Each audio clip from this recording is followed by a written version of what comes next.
बिस्मिल्लाहिर्रहमानिर्रहीम। अस्सलाम वालेकुम नादरीन, आप यूट्यूब चैनल देख रहे हैं। मैं इमरान खान हूँ। नादरीन, एक वक्त था पाकिस्तान में मिलिट्री एस्टेब्लिशमेंट जो कह देती थी, जिस तरफ चल पड़ती थी, पूरा पाकिस्तान उस तरफ चल पड़ता था और इनके बयानिए का तोती बोलता था। लेकिन आज सूरत हाल मुख्तलिफ है। इन्होंने बहुत सारे लोगों से लड़ाई की माजी में, यानी तारीख़ है, पाकिस्तान को बनाने वाले लोगों से लड़ाई की, फ़ातिमा जिन्ना साहिबा से लड़ाई की, शेख मुजीब से लड़े, ये उसके बाद जुल्फ़िकार दी भुट्टो से लड़े, बेनज़ीर भुट्टो से लड़े, नवाज शरीफ से लड़े, पता नहीं किस किस से लड़ते रहे। लेकिन आज तक इनका बयानिया बिकता रहा। इमरान खान एक ऐसा आदमी है, अब इनका बयानिया बिकता ही नहीं है। अब एक नया बयानिया लेकर आए मार्केट में, और बयानिया ये है कि जनाब अमेरिका के साथ मिलकर इमरान खान ने जानबूझकर ये साजिश की, और उस बयानिए के लिए लेकर आए एक CIA के साबिक चीफ का एक इंटरव्यू का हिस्सा कि धमाका खेज इंकशाफ हो गया कि जनाब अली ये इनके बकौल अब ये दावा कर रहे हैं, और वो CIA के साबिक ऑफिसर ने, जॉन ने, ये कहा कि जनाब इमरान खान साहब ने अमरीकी सफ़ीर से पूछ कर साइफर लहराया था। अब ये कह रहे हैं, तो उस वक्त तो अमरीकी सफ़ीर था ही नहीं। बयानिया बनाने से पहले ये सोचना चाहिए था और इस बात का ख्याल रखना चाहिए था। लेकिन चलो, फिर भी बयानिया बना दिया। लेकिन जब इमरान खान साहब की हुकूमत गिरी थी, तब ये क्या कहते थे, ज़रा वो भी सुने आप। ये ख्वाजा आसिफ साहब हैं, इनका नाम बाद में इनके हलके में लोगों ने ख्वाजा वेंटिलेटर डाल दिया इस स्टेटमेंट के बाद। उस वक्त ख्वाजा साहब अमेरिका और इमरान खान के बारे में क्या कह रहे थे, ये सुनिए। इसमें कोई शक शुबा नहीं है कि इस वक्त तक अमेरिका जो है एक ऐसी वाहिद ताकत है जो हमारे लिए बहुत सी मुआशी मुश्किलात जो है वो जो है क्रिएट कर सकती है। अमेरिका जो है अगर जो है वो चाहे तो इस वक्त पाकिस्तान के लिए इतनी माशी जो है डिफिकल्टीज क्रिएट कर सकता है कि मैं समझता हूँ कि हो सकता है हम जो है जो हमारा ऑयल बिल जो है अदा करने के लिए हमारे पास पैसे न रहे। ये सारे वेंटिलेटर जो है ना, ये लगे हुए हैं अमेरिका की मर्जी से लगे हुए हैं। अमेरिका चाहे तो ये सारे के सारे जो हमें जो इस वक्त ड्रिप्स लगी हुई हैं या वेंटिलेटर लगे हुए हैं, सारे के सारे ऑफ हो जाते हैं। उस वक्त शहबाज शरीफ और उनके बेटे हमजा शहबाज कहते थे कि इमरान खान ने अमेरिका को नाराज़ करके बहुत बड़ी गलती की और पाकिस्तान का नुकसान किया। तब इनका बयानिया ये था। अब इनका बयानिया ये है कि इमरान खान ने अमेरिका के साथ मिलकर किया। तो ये किसी एक जगह टिकते ही नहीं है और इनका बयानिया बिकता ही नहीं है। लोग तया पहुंचा करके रख देते हैं। हालांकि हो ये रहा था कि अमरीकी ओहदेदारों से या चार्ज दी अफेयर जो उनके थे उनसे, और जो बरतानवी हाई कमिश्नर है उनसे मुलाकातें तो अपोजिशन के लोग कर रहे थे, या वो लोग कर रहे थे जो रिजीम चेंज ऑपरेशन के अंदर सहूलतकारी का किरदार अदा करते रहे हैं। हमने बारहा ये चीज़ें पहले भी बताई, लेकिन जब जब ये प्रोपेगेंडा होता है तो ये चीज़ें दोबारा सामने आ जाती हैं। तो बयानिए का तोड़ इनके पास है नहीं। अब ये अदालतों को इस्तेमाल कर रहे हैं इमरान खान की ज़बानबंदी के लिए। एक तो मैंने आपको बताया कि ज़ियाउल हक के दौर का जो एक स्याह कानून था कि कोई भी कैदी, चाहे वो सियासी कैदी है, वो सियासत के ऊपर बात नहीं कर सकेगा। ये इन्होंने पहले तय कर लिया था ज़ियाउल हक के दौर में, और ये ज़ियाउल हक की सोच का नतीजा है, एक आमिराना सोच का नतीजा, कि कैदी जो है वो सियासत के ऊपर बात नहीं कर सकता, हम उसे बात करने नहीं देंगे। तो फिर कैदी वोट कैसे डाल सकता है, कैदी इलेक्शन कैसे लड़ सकता है, और 100 चीज़ें हैं। लेकिन क्या कैदी से आप ये हुकूक ही छीन लेंगे? तो अब वो कहते हैं जी पॉलिटिक्स के ऊपर बात नहीं कर सकता। और ये ज़ियाउल हक ने किया था इसलिए कि वो अपने सियासी मुखालिफिन को जेलों में डाल देता था और उन पे सियासत करने पे पाबंदी लगा देता था। यही काम जो है मौजूदा रिजीम में ज़ियाउल हक के जो रूहानी बेटे और उनकी पोती, इन लोगों ने दोबारा यही काम किया और दोबारा से अदालतों को इस्तेमाल करते हुए ज़ियाउल हक का वो काला कानून नाफिज करवा दिया। वजह इमरान खान साहब का बोलना। और अब ये केस इमरान खान साहब का लेकर पहुँचे हुए हैं अदालत के अंदर, जिसके ज़रिए ये कोशिश कर रहे हैं कि इमरान खान साहब का जो ट्विटर अकाउंट है उसे बंद कर दें। यानी इमरान खान साहब के ट्विटर पैगामात के ख़िलाफ़ ये केस इस्लामाबाद हाई कोर्ट में वाजिद गिलानी काबीना के मेंबर एग्जीक्यूटिव गुलाम मुर्तज़ा खान ने मारूफ नून लीगी वकील रहनुमा जनाब बैरिस्टर ज़फ़रुल्लाह खान के ज़रिए दायर किया है, और अदालत से दरख्वास्त की है कि वो मंदरजा झेल अहकामात जारी करें। नंबर 1, इमरान खान के ट्वीट्स के गैर कानूनी होने का ऐलान किया जाए कि जेल में मौजूद इमरान खान के अकाउंट से शाया होने वाले ट्वीट्स गैर कानूनी हैं, गैर आईनी हैं और पाकिस्तान के कानून के ख़िलाफ़ है। अब इससे ये करेंगे कि ट्विटर के ऊपर ख़तों किताबत करेंगे। नंबर 2, तहकीक और पाबंदी का हुक्म। साइबर क्राइम एजेंसी और टेलीकॉम अथॉरिटी को हदायत की जाए कि वो फौरी तौर पर इन अफराद टीमों की शिनाख्त करें, इनकी तहकीकात करें और इन्हें रोकें जो इमरान खान की तरफ से ये ट्वीट्स चला रहे हैं। और पीटीए को ये हदायत की जाए कि वो मज़कूरा अकाउंट से अपलोड किए गए इन तमाम ट्वीट्स को ब्लॉक करे या हटा दे। नंबर 3, जेल कवानीन की पाबंदी। जेल सुपरिटेंडेंट को हदायत की जाए कि वो जेल के कवायदो ज़वाबित की सख्ती से पाबंदी यकीनी बनाए ताकि कोई भी कैदी गैर कानूनी तौर पर सोशल मीडिया अकाउंट ना चला सके। नंबर 4, बराह रास्त पाबंदी। इमरान खान साहब को बराह रास्त हदायत की जाए कि वो इस गैर कानूनी और गैर आइनी सरगर्मी को फौरी तौर पर बंद करें। पाकिस्तान तहरीक इंसाफ को हदायत की जाए कि वो इमरान खान के ट्वीट्स को रीट्वीट या शेयर करने या फैलाने से गुरेज करे। नंबर 5, दीगर मुतफर्रिक अहकामात। इसके अंदर और भी हैं कि अदालत से कोई भी दीगर हुक्म जो इस मामले के हकायक और हालात के तहत मुनासिब समझी जाए जारी किया जाए। अब आप अंदाज़ा करें, और ये सारी मालूमात जो है ये पाकिस्तान तहरीक इंसाफ से ताल्लुक़ रखने वाले खालिद यूसुफ चौधरी साहब ने फ्राहम की हैं और इमरान खान साहब से इनका एक बड़ा गहरा ताल्लुक़ है। इमरान खान साहब को रिप्रेजेंट भी करते हैं। वो ये बता रहे हैं कि जनाब ये किया जा रहा है इमरान खान साहब की ज़बानबंदी के लिए। एक तो ज़ियाउल हक का काला कानून लेकर आ गए, दूसरा इमरान खान साहब के ट्विटर के ज़रिए उन्हें मुकम्मल खामोश करने का फ़ैसला किया गया ताकि उनकी आवाज़ को मुकम्मल तौर पे बंद किया जा सके। अपना तो बयानिया है नहीं बेचने के लिए, नैरेटिव बिकता नहीं है, तो जो बंदा कह सकता है कोई बात जिसकी बात लोग सुनते हैं उसका मुंह बंद करने की या उसकी ज़बानबंदी की भरपूर कोशिश कर रहे हैं। देखिए, ये निज़ाम चाहता है कि नवाज शरीफ बोले, नवाज शरीफ बोले, कुछ तो बोले, लेकिन नवाज शरीफ को बोलने के काबिल ही नहीं छोड़ा। ये निज़ाम चाहता है कि इमरान खान खामोश हो जाए, ज़बानबंदी हो जाए, लेकिन इमरान खान रोज़ बोलता है, बल्कि उसकी आवाज़ पूरे पाकिस्तान में गूंजती है। उसके वर्कर भी बोलते हैं, वो खुद भी बोलता है और उसका बयानिया हर तरफ फैला हुआ है। उसकी पुरानी वीडियोस इतनी वायरल होती हैं कि नवाज शरीफ की बहुत सारी नई वीडियोस इतनी वायरल नहीं हो पाती। नाज़रीन, सुहेल अफरीदी ने एक बड़ा समझदाराना फ़ैसला किया और यही सोशल मीडिया को लेकर किया। ये वो गलती है जो शेर अफजल मरवत ने की थी, यही वो गलती है जो अली अमीन गंडापुर ने की थी। इन्होंने अपने अपने सोशल मीडिया के जो है वो पूरी टीमें बना के तो पाकिस्तान तहरीक इंसाफ के सोशल मीडिया से जंग शुरू कर दी थी।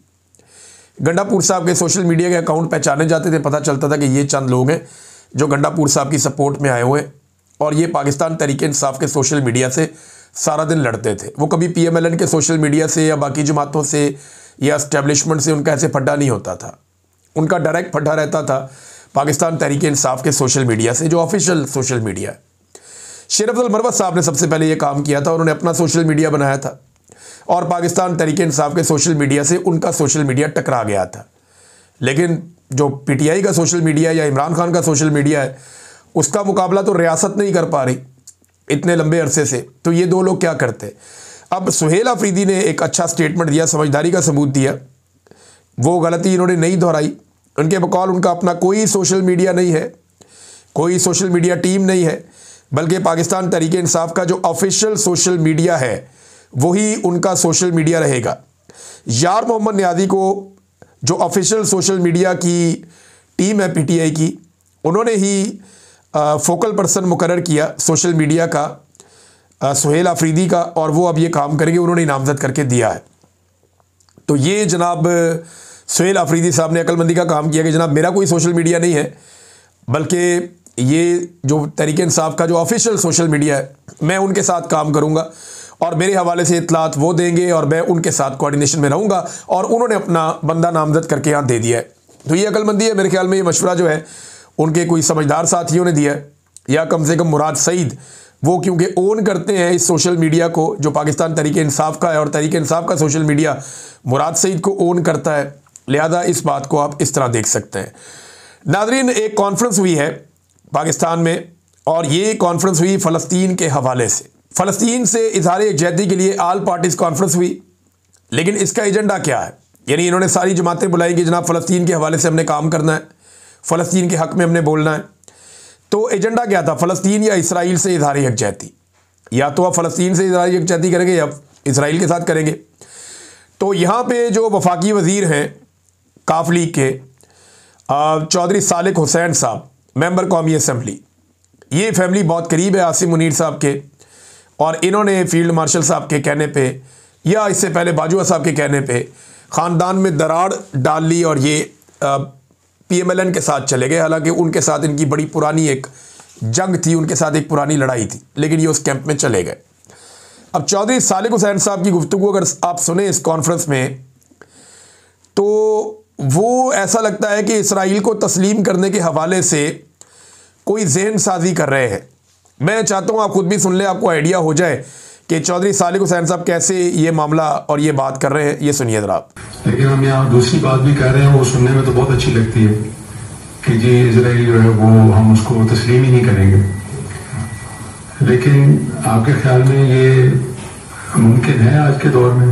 वो कह रहे हैं सुनने में तो बहुत अच्छा लगता है कि हम इसराइल को तस्लीम नहीं करेंगे, लेकिन क्या आज के दौर में ये मुमकिन है कि तस्लीम ना करें? ये जनाब अब आहिस्ता आहिस्ता जहन साजी की जा रही है। और देखिए, ये जहन साजी बहुत पहले जनरल बाजवा के दौर में सहाफ़ियों को बुला बुला कर कहा गया कि जनाब अब फ़लस्तीन के ऊपर, इसराइल के ऊपर डिबेट शुरू करवाएं। हम चाहते हैं कि पाकिस्तान इसराइल को तस्लीम करे, या तस्लीम ना भी करे तो ये डिबेट तो शुरू हो, कोई ट्रेड शुरू हो, कोई इसराइल के साथ मामलात हमारे बेहतर हों। उनकी ये सोच थी। उन्हें ये लगता था कि इसराइल बिला वजह इंडिया को सपोर्ट कर देता हर दफ़ा, लिहाजा हमारे इसराइल के साथ ताल्लुकात होंगे तो इंडिया के साथ जब भी पंगा होगा तो इसराइल इंडिया को सपोर्ट नहीं करेगा। ये भी उनके दिमाग में रहता था। और इसराइल के साथ बहुत सारे माली वाबस्तगियाँ बहुत सारे मुल्कों की है, तो हमारी भी हो जाएंगी। तो बाजवा साहब ये सोचते थे। एक्चुअली इसके पीछे जो अमेरिकन एस्टेब्लिशमेंट है उसका रोल होता है। अमेरिकन हमेशा से चाहते हैं कि जो मुसलमान ममालिक हैं वो सारे इसराइल को तस्लीम करें और इसराइल वहाँ पे एक लेजिटिमेट हैसियत में मशरिक़ वस्ता के बीच में मौजूद रहे और उसे किसी किस्म का कोई ख़तरा ना हो। तो नाज़रीन, मोहब्बत की ये आग एक तरफा नहीं है। ऐसा नहीं है कि पाकिस्तान में फ़लस्तीन के हवाले से एक ऑल पार्टीज़ कॉन्फ्रेंस होती है और उसमें इसराइल को तस्लीम करने के इशारे दिए जाते हैं, बल्कि आग दोनों तरफ बराबर लगी हुई है। इसराइली अखबारात तारीख़ में पहली मरतबा पाकिस्तानी हुकूमतों की तारीफ़ कर रहे हैं। इस वक्त जो पाकिस्तान में हुकूमत है, चाहे वो वफाक में है चाहे वो पंजाब में है, वो बहुत खुश हैं और इसराइली अखबारात बाकायदा तारीफ़ कर रहे हैं। टाइम्स ऑफ इसराइल ने इसके हवाले से खसूसी मजमून शाया किया है और पाकिस्तान पर इस वक्त जो रजीम मुसल्लत है उनकी बहुत तारीफ़ें की हैं। और इसमें तज्जिया किया गया है कि पाकिस्तान में इस वक्त सियासी और अस्करी हल्के अब्राहम अकॉर्ड या उस मुआहदे को यकजहती के तनाजुर में देखते हैं और पाकिस्तान को अपनी हिकमत अमली नज़रियाती वाबस्तगियों के बजाय अमली मफाद और खित्ते की हिकमत अमली की बुनियाद पर तरतीब देनी चाहिए। और इस रस्ते में अब्राहम अकॉर्ड एक बड़ा निशान है, इस तरफ बढ़ना होगा। फिर उन्होंने बड़ी तारीफ़ की फील्ड मार्शल आसिम मुनीर साहब की। अब आसिम मुनीर साहब की क़यादत में रियासती रिट की बहाली एक नए दौर का आगाज़ है। शिद्दत पसंद तंजीमों पर पाबंदी, नफरत अंगेज़ तकारीर के खिलाफ कार्रवाई। अब तहरीक लब्बैक का भी हवाला जो है वो इन अखबारात के अंदर दिया गया। तो बड़ी तारीफ़ कर रहे हैं इसराइली अखबारात पाकिस्तानी हुकूमत की, पाकिस्तान की मिलिट्री एस्टेब्लिशमेंट की। ऐसा माजी में पहले नहीं हुआ, लेकिन ये पहली दफ़ा हो रहा है। अब इसके ऊपर आप खुश हों या ना हों ये आपकी अपनी मर्ज़ी है, लेकिन ये आग दोनों तरफ से बराबर लगी हुई है। डोनाल्ड ट्रंप को अमन के नोबेल पीस प्राइज़ के लिए जो सबसे पहले नॉमिनेट किया शहबाज शरीफ और नेतन्याहू ने किया। तो बहुत सारी चीज़ों में पाकिस्तान और इसराइल करीब आ रहे हैं और पाकिस्तान में जिस तरीके से इसराइल के ख़िलाफ़ होने वाले हर एहतजाज को दबाया गया, कुचला गया, उसके ऊपर रियासत ने पूरी ताकत का इस्तेमाल किया। ये एक बड़ी नई मिसाल है जो इससे पहले माजी में हमने नहीं देखी। माजी की हुकूमतें डरती थी, वो ये सोचती थी कि लोग क्या सोचेंगे, हमारे ऊपर रद्द-ए-अमल होएगा, हमें जो है वो सियासी नुकसान हो जाएगा अगर हम फ़लस्तीनियों के हक़ में निकलने वाले लोगों को रोकेंगे या इसराइल के ख़िलाफ़ एहतजाज करने वाले लोगों को रोकेंगे। लेकिन मौजूदा रजीम ने इस बात की परवाह नहीं की, जिस पे इसराइल बहुत खुश है। उनकी तहरीरों के अंदर अब ये चीज़ नज़र भी आ रही है। नाज़रीन, खुर्रम दस्तगीर साहब एक सीनियर पॉलिटिशियन है PMLN के। उन्होंने एक स्टेटमेंट दिया और स्टेटमेंट मैं पढ़ रहा था, फिर मैंने उसको सुना निकाल के स्टेटमेंट को, तो मैं हैरान हो गया। लेकिन इनके वालिद गिरामी ने भी जब फ़ातिमा जिन्ना साहिबा का एक अयूब खान के ख़िलाफ़ इलेक्शन हो रहा था तब फ़ातिमा जिन्ना साहिबा की बड़ी तौहीन की थी, गुजरावाला में बड़ी तौहीन की थी। तो अब जो है वो उनके बेटे भी उसी रास्ते पे चल पड़े, अच्छे खासे पढ़े लिखे आदमी हैं। अब वो ये कहते हैं तहरीक लब्बैक के एहतजाज के बाद हाई लेवल मीटिंग में ये बात तय हो चुकी है कि अब सियासत सिर्फ पुरअमन होगी। फील्ड मार्शल साहब ने वादे कर दिया है कि हार्ड स्टेट ही होगी। भी मेरा खुर्रम दस्तगीर साहब आपसे सवाल है, कौन सा आइन इजाज़त देता है आर्मी चीफ को या फील्ड मार्शल को कि वो ये वाजे करें या फ़ैसला करें कि स्टेट कैसे चलेगी और कैसी होगी? रियासत को चलाने की जिम्मेदारी वो किन लोगों की होती है? सरकारी मुलाजमीन की तो नहीं होती। यानी आप लोग इस लेवल पे पहुंच गए हैं, कल तक ये लोग नवाज शरीफ का नाम लेते थे अपने लीडर का, या अपने वजीर आज़म का नाम लेते थे कि ये उसका विजन है, वो ये करना चाहता है, उसने ये फैसला किया है। आज ये उस जगह पहुंच गए कि इनको पता है कि नवाज शरीफ इररेलेवेंट, शहबाज शरीफ इररेलेवेंट, तो ये अपने लीडर के तौर पे फील्ड मार्शल को पेश करते हैं कि फील्ड मार्शल ने ये फैसला कर लिया, या फील्ड मार्शल ने ये वादे कर दिया कि हार्ड स्टेट ही होगी, किसी भी जमात का एहतजाज पुरतशद्दुद हुआ तो भरपूर कार्रवाई की जाएगी। अच्छा, अब आप इसको गौर करें ना कि पीएमएलएन कहाँ पहुँच गई। पीएमएलएन ने अपनी सारी की सारी सियासत जो है वो त्याग दी है एस्टेब्लिशमेंट के कदमों में। उन्हें इस बात का अंदाज़ा है कि आइंदा अब वो मुस्तकबिल करीब में वोटों के साथ इक़्तिदार में नहीं आने वाले, लिहाजा बूटों के साथ चिपके रहो और इनके तस्मों के साथ लटक लटक के इक़्तिदार में पहुँचो। खुर्रम दस्तगीर जैसा पढ़ा लिखा आदमी वो आज ये बात कर रहा है कि फील्ड मार्शल ने ये फैसला किया तो रियासत ऐसे ही चलेगी।